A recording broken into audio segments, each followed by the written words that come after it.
welcome to our first discussion. Today we're going to talk about addiction. And as you will find is common with me in the way that I operate is I like to start with definitions. There's a couple of reasons for that. First of all, disciplining yourself to define something kind of forces you to take a closer look at it. What is it? What does it mean? How does it apply to my life?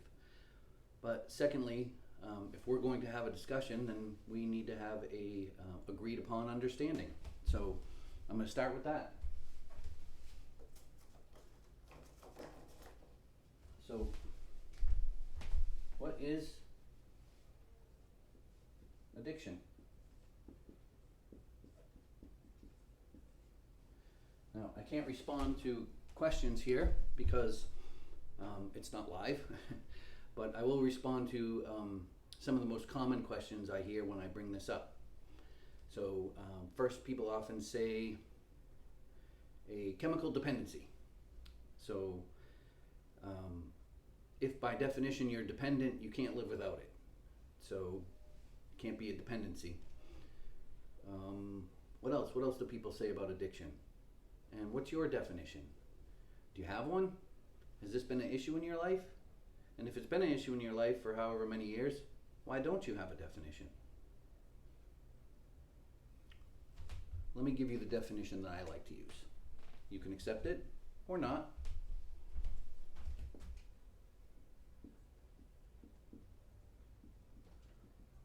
I apologize for my handwriting.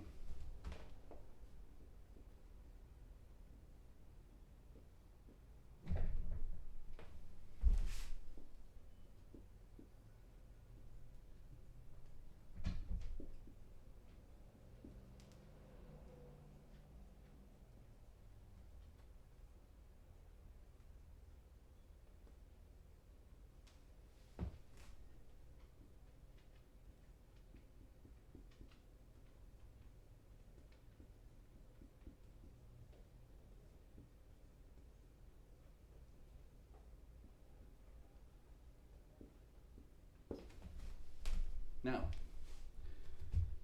this is my definition. Repetitive, compulsive behavior that serves a purpose despite negative consequences. I really think that sums it up. And the nice thing about this definition is it doesn't have to mean drugs or alcohol. It could be work, money, power, relationships, food, sex, video games, any of those things. But what would be the most important portion of this definition? What would you really want to know about this? I suspect that you would want to know what this is. What purpose does an addiction serve for the person with the addiction? Because, in all honesty, if you want to get rid of the addiction, you need to figure out what the purpose is, because that purpose is going to still need to be served.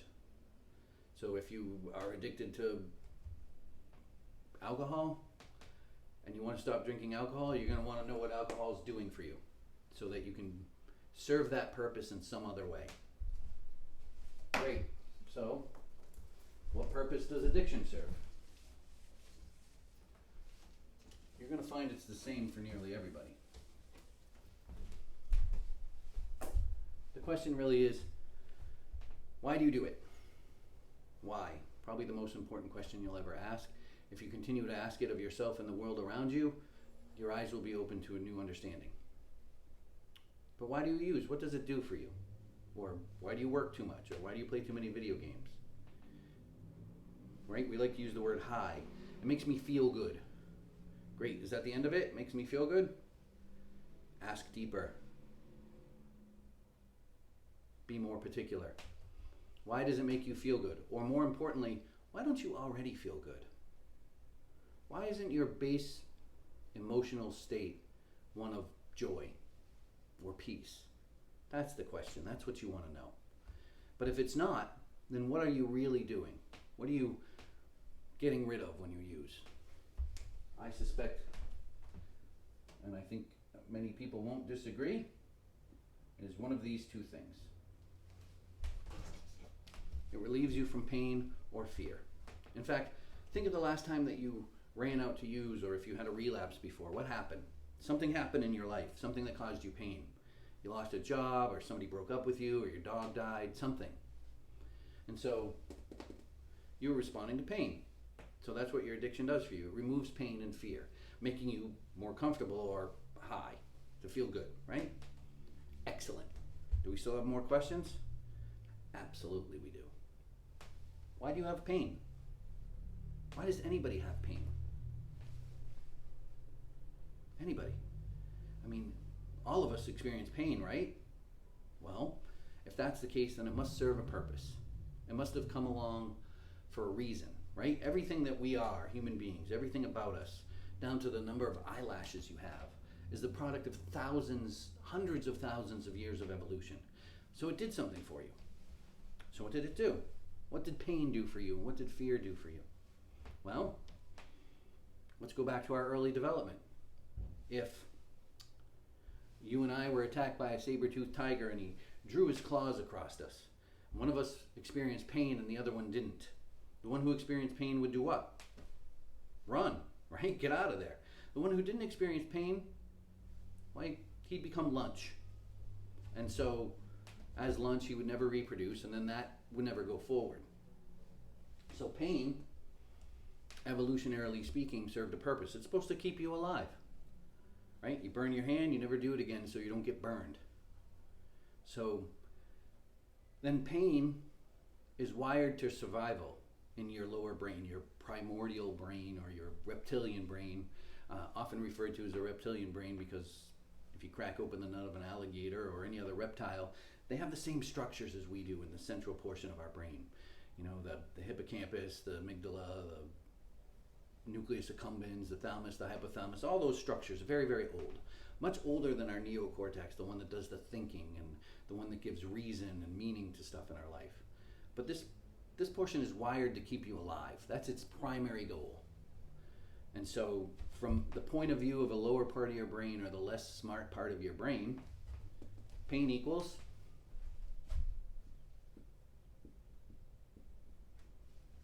pain equals death. In fact, that portion of your brain lacks the ability to think any more profoundly about anything. It's very black and white.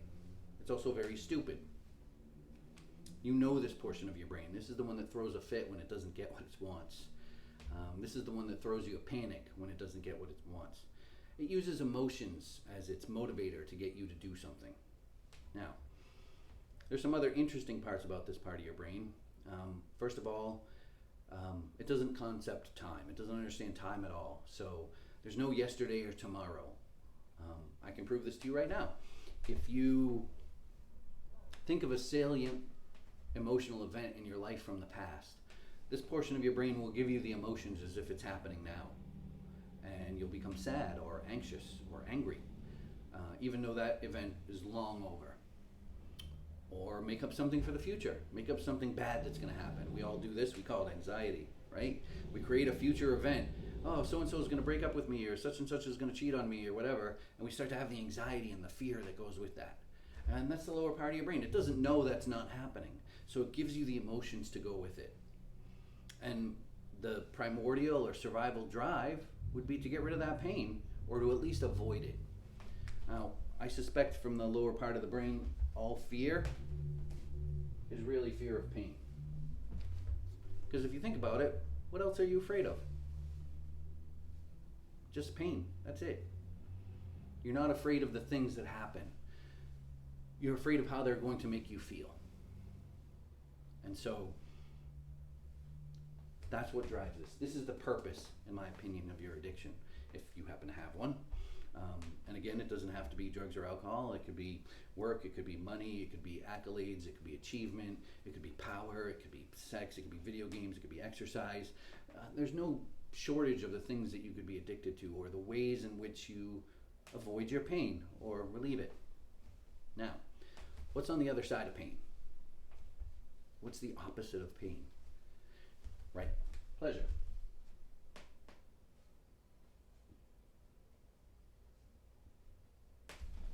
Pleasure. And if we're talking about the evolutionary purpose, and we all know how to experience pleasure, why then, what is the purpose of pleasure?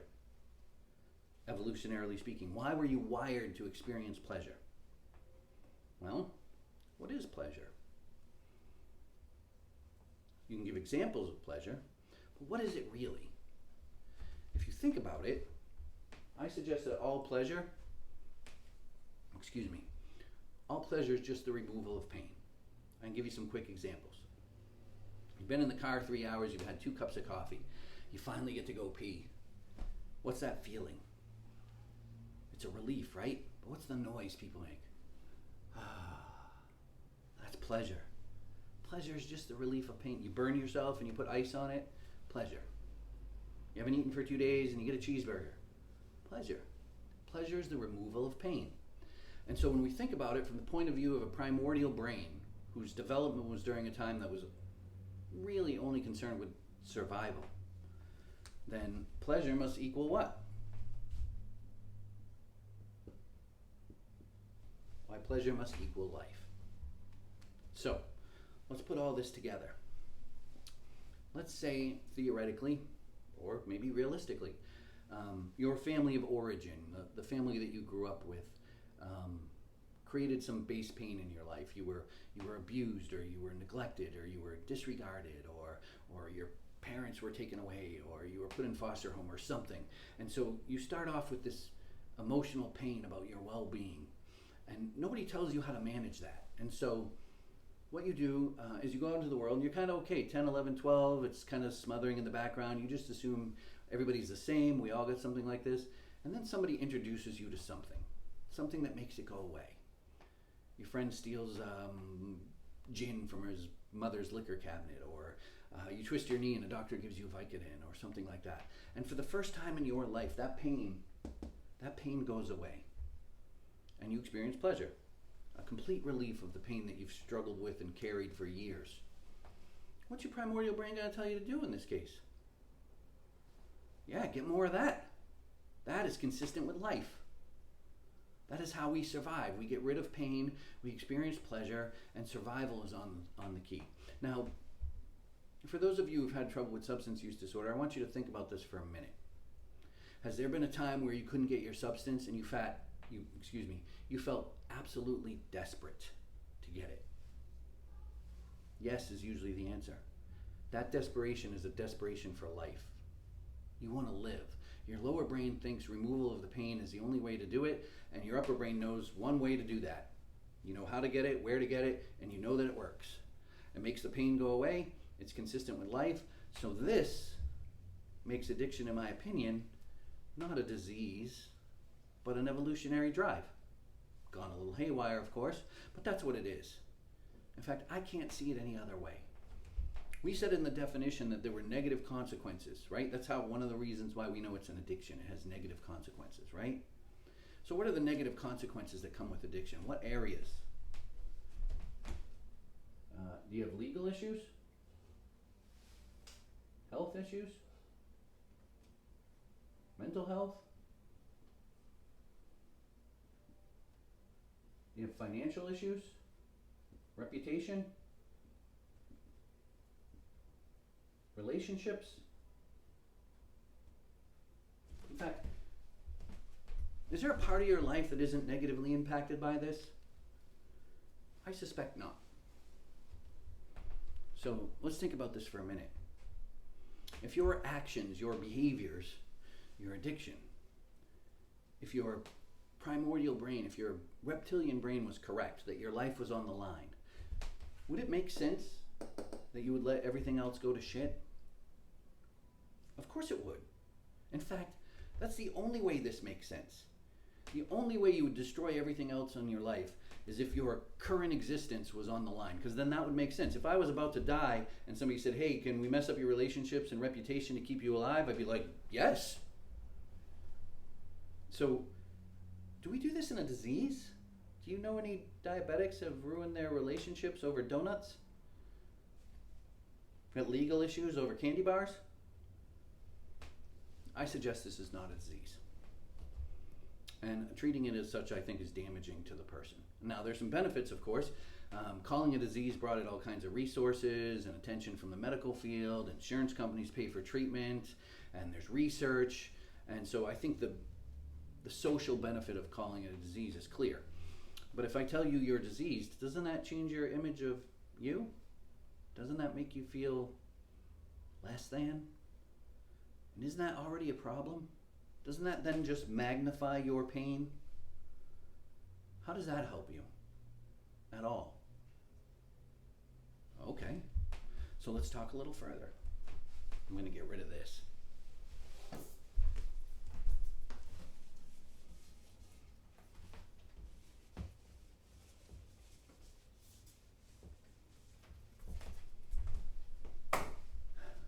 If what I say is true, and you're just responding to an evolutionary drive, which I believe is true, then what now? What next? The question becomes, is this a choice? Did you decide to be an addict? Or is it a fatality? You're stuck with it. It's your genetic disposition or your disease. I'm just an addict.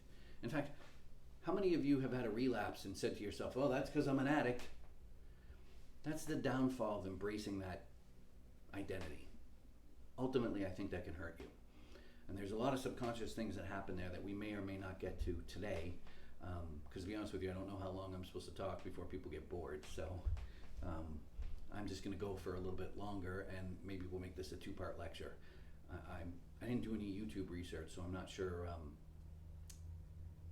how long people stay interested. So let's talk about that then for a minute. Is it a choice? Not exactly. Think of your primordial brain like a 3-year-old.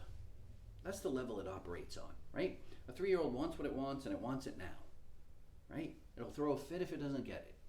For any of you who've had a 3-year-old, you know this. In fact, here's a question for you. When do you have to watch a 3-year-old? Yeah, all the time. You leave a 3-year-old alone in the kitchen, you're going to come in 10 minutes later, and the hamster's going to be in the garbage disposal, and the cat's going to be in the microwave, and shit's going to be on fire, and his leg's going to be cut open, he's going to be screaming, and there's going to be broken glass. It's going to be a fucking mess, right? Great. Well, if your primordial brain is a 3-year-old, and you let it run the show, why then everything's a mess. You let it have whatever it wants, whenever it wants it. That's not a moral issue. Nobody's ever taught you anything different. You have no other way to operate. You're just responding without thinking. This is what this is about. This is about thinking. So then if you were to let a 3-year-old drive a car, and I were to say, and the 3-year-old were to run over some old ladies, would I say, why'd you run over those old ladies? No. I'd say, why'd you let the 3-year-old drive? Right? Okay, well, it's the same thing. It's not that you decided to become addicted or use. It's that you weren't watching the part of your brain that makes bad decisions. And now you know you need to watch it all the time. That part of your brain will get you in trouble every day of the week. In fact, I suspect your response to fear and or pain are the responses that have caused you the most problems in your life. And so let's learn from this, right? So what other choices do you have? How do you get rid of pain? Well, the way we get rid of pain is really, I have it to 2 areas. One is escape mechanisms. Now, I'm very particular about my use of words. I think it improves communication and understanding. So, escape, you're getting away from the pain. And mechanisms, those things they're automatic, they're easy. No problem, right? So, escape mechanisms. Let's name some. Drugs, alcohol, sex, food, work, video games, shoplifting, shopping. So many. So are escape mechanisms in and of themselves bad? Do they necessarily hurt? I think not. I think they become a problem when it's the only way that you have to manage emotional pain. Because you're just going to keep going back to it. Because remember, your survival drives keeps telling you, hey, we need that, we need it to live, we need to get rid of this pain, we need to get rid of this fear, we won't survive without it. That's happening on a lower level, right? So, but what if, say I went through a divorce, and my doctor gave me Valium for 5 days to help me sleep, but but I still ended up dealing with it. In that case, the Valium is an escape mechanism, but it's not the only thing I do. Now, if I don't have anything else, I keep going back to the doctor. I start buying it on the street. I'm using it 3 to 5 times a day. Before you know it, I'm addicted. Now, when you use an escape mechanism to manage emotional pain, this is what you get.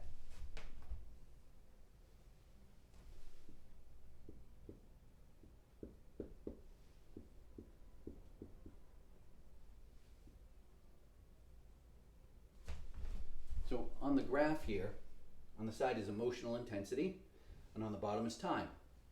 And this is you going along, and this is something that happens that upsets you. So you have an increase in emotional intensity, you use an escape mechanism, and it drops. When the escape mechanism wears off, it goes up. You use it again, it drops, wears off, goes up, and this is your emotional experience. Oh, there's a common name for this. People say it all the time. I'm on an emotional, roller coaster. That's right. So, how's that been working out for you? Is it comfortable?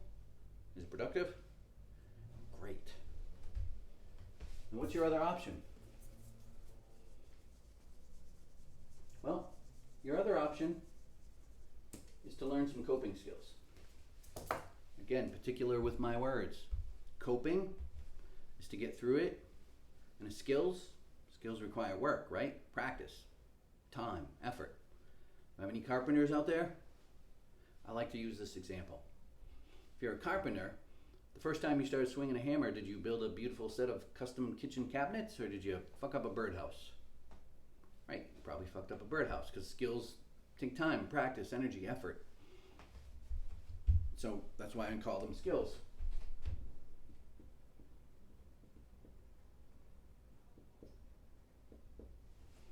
Now, on the same graph, if you employ a coping skill to deal with this emotional issue, you get this.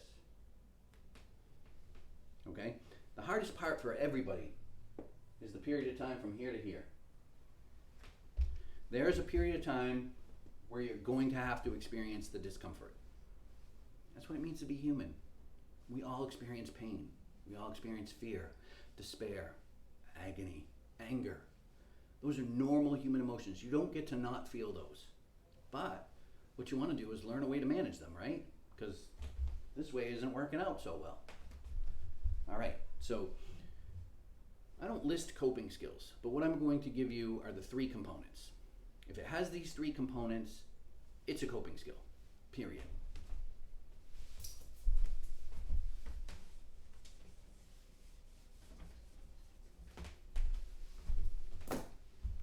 Okay, first of all, and the one least liked by all of us,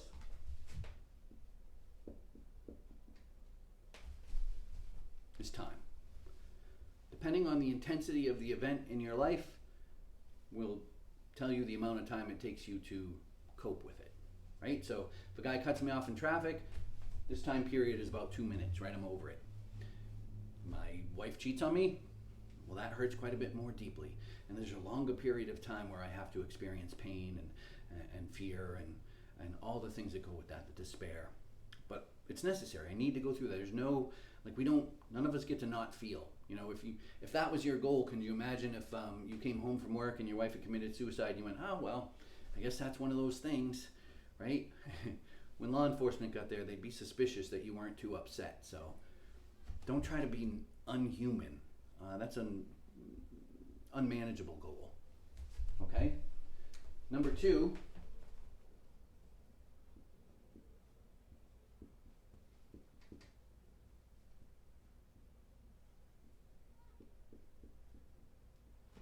again, sorry for my writing, is a shift in perspective, a change in the way you look at things. All coping skills require this. In fact, that's what the time is for. The time is to figure out how to shift your perspective, how to look at it in a different way. You already know how to do this. You've done it plenty of times. If you've been dumped, and let's face it, who hasn't? What are the thoughts you have? Not the feelings. What are the thoughts? Why? I'm not good enough. I'm going to miss her. I don't want her to leave, so on and so forth, right? All those thoughts create emotional discomfort. And 6 months later, what do you say? I dodged a bullet. I'm better off without her.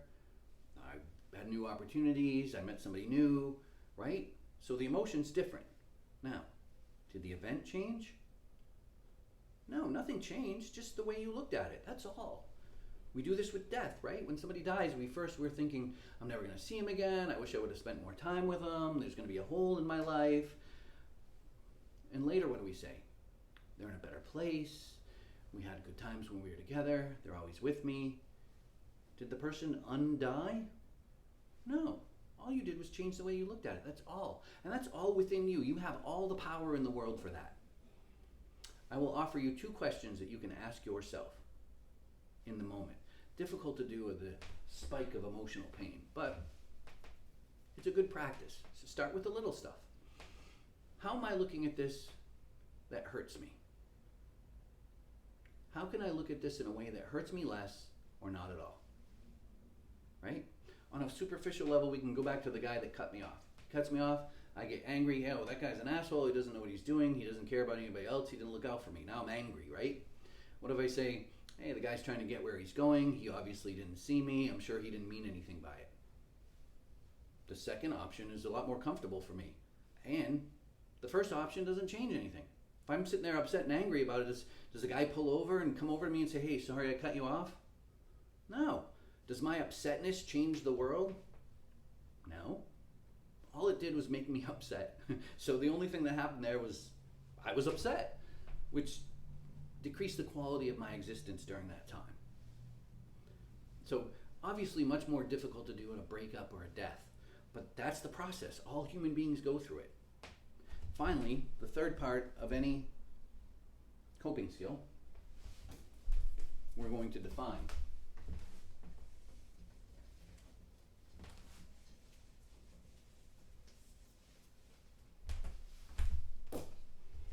You ready?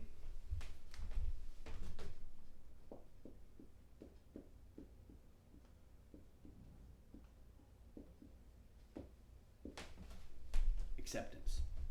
If any of you have ever been through substance use disorder treatment before, I suspect they told you you needed acceptance. In fact, it's part of the serenity prayer, isn't it? My question is, though, did anybody tell you what acceptance was? More importantly, did you even ask? Well, if you haven't, how are you going to know when you got it? Where are you going to get this acceptance? Now, normally in class I spend a lot of time defining this, and a lot of people offer some insight and some ideas. Often people use the word acceptance in the definition of acceptance, which I don't accept. Okay, I'm just going to give you my definition.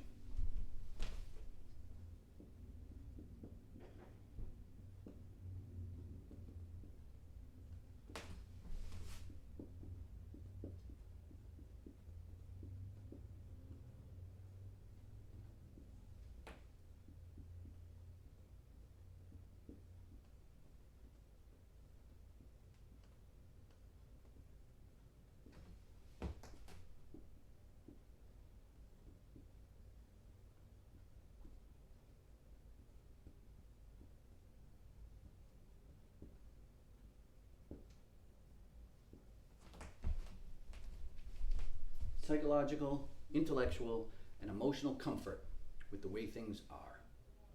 2 most important words here: comfort and the way things are. If you are uncomfortable with the way things are, you are not accepting it. How often do you experience that? Better yet, what's the opposite of acceptance? Because for me, applying this in my day-to-day through practical application, that's what I need to know, because I want to know when I'm not being accepting. Because when I'm being accepting, I'm feeling okay, right? I'm not questioning it. So when am I not being accepting? How do I know? What is the opposite? Somebody's going to say denial, and I think we'll revisit that on another day. But it's not denial. It's want. When you aren't accepting the way things are, you want them to be different. And your want creates suffering. In fact, want is the cause of all human suffering. Even on a minor basis, this affects you on a day-to-day. If I'm running late for work and the guy in front of me is going 10 miles an hour below the speed limit, and I'm getting upset, why am I upset? That's right, because I want him to go faster. I want him to move out of the way. I want to be on time for work. I want to hurry up. All of my wants create this emotional discomfort for me. Now, does that help anything? Does he know, like telepathically, oh, the guy behind me wants me to go faster, and does he start driving faster? No. No, this doesn't help at all. All it does is cause suffering for me. Pain is inevitable. That is part of the human experience. But want, that is the cause of your suffering, all of your suffering. I challenge you to take a look at it in your day-to-day. Notice when you're wanting. Notice how it makes you feel. Notice how it doesn't really help. Keep an eye on it. I think you can learn a lot, and you can grow a lot, and you can come closer to some degree of peace by releasing your wants. Let me play this out, how it might happen, say, the difference between pain and suffering. You know, me and my family are going to the beach next weekend, okay? Friday afternoon, I twist my leg, swells up like a balloon, my knee is hurting, I'm in pain. Pain, that's real. The swelling's real, the pain's real. Now, the experience becomes suffering when I don't want to miss my trip to the beach. I don't want to go to the doctor's. I don't want to have my leg elevated. I don't want to miss work on Monday. I don't want to be waiting in the emergency room. I don't want any of that. And then I'm angry and I'm upset and I'm distraught. Okay? What if I said, hey guys, I twisted my knee. It's all swollen up. I'm going to be sitting on the couch all weekend. Hopefully my wife will bring me an ice pack and something to drink and we can all hang out. Okay. The pain doesn't change, right? But my experience of the pain changes based on my wants or my lack of want, my acceptance of what's happening in that moment. I hope that you can see how this affects your day-to-day existence, and I hope that you can start to practice releasing your wants so that you can have a more peaceful experience of existence. I think I'm going to stop here today. Again, I don't know how long I'm supposed to go on these things, and I'm not sure where I'm going next because this is my very first video. So I hope you liked it. If you have any questions or comments, or if you want me to expand on some of the topics, please send it in. I'm happy to talk about that. All the best.